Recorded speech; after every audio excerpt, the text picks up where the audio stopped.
कभी कभी काम करने का जुनून और दीवानगी आपके ऊपर इस तरह हावी हो जाती है कि आपको हर एक चीज़ को हद से पार करने की इच्छा हो जाती है।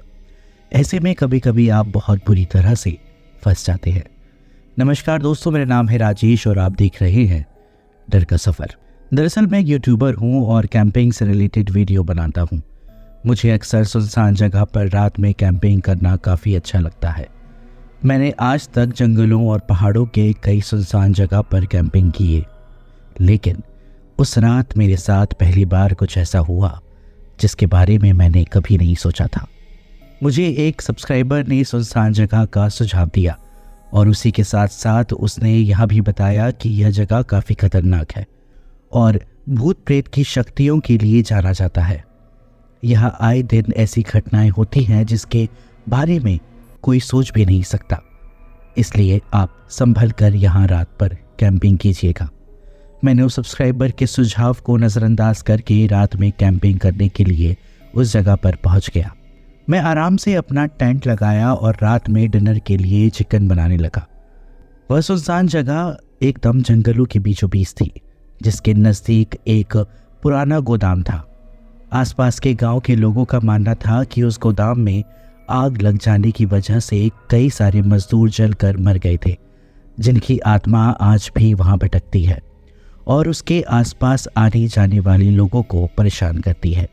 मैं जब अपना डिनर बना रहा था तब मुझे आसपास से किसी के हल्की आवाज़ में बोलने की आवाज़ सुनाई दे रही थी, लेकिन मेरा मन यह मानने को तैयार नहीं था कि वहाँ पर ऐसा कुछ हो रहा है। मुझे लग रहा था कि मेरे मन में भ्रम है और उस आवाज़ को बिल्कुल अनदेखा करके फटाफट अपना डिनर बनाया और खाने लगा। दरअसल मैंने एक पूरे चिकन को बनाया था, जो कि एक आदमी के डिनर के हिसाब से काफ़ी ज़्यादा था। वैसे मैं अक्सर कैंपिंग में ज़्यादा खाना बनाता हूँ, लेकिन उस रात पता नहीं क्या हुआ, मुझे खाने का बिल्कुल भी मन नहीं हो रहा था।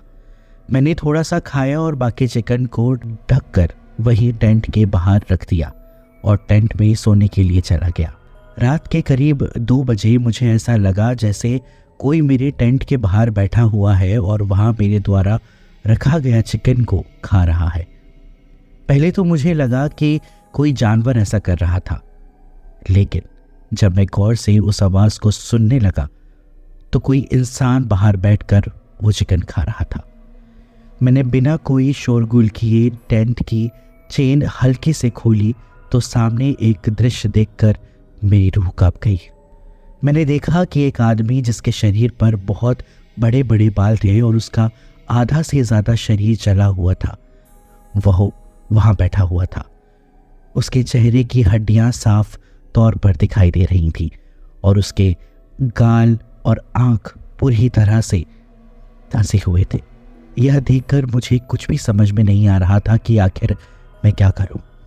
घने जंगलों होने की वजह से मैं वहां से भाग भी नहीं सकता था।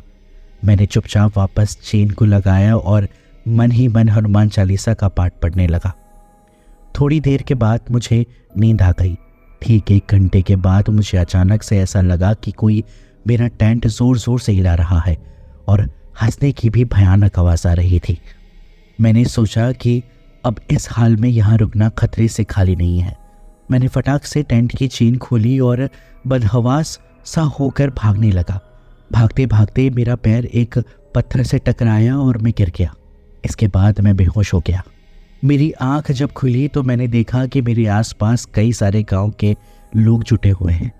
उनमें से एक आदमी ने बताया कि वह सुबह सुबह अपनी नाइट ड्यूटी करके गांव वापस जा रहा था तो मुझे बेहोश पाया।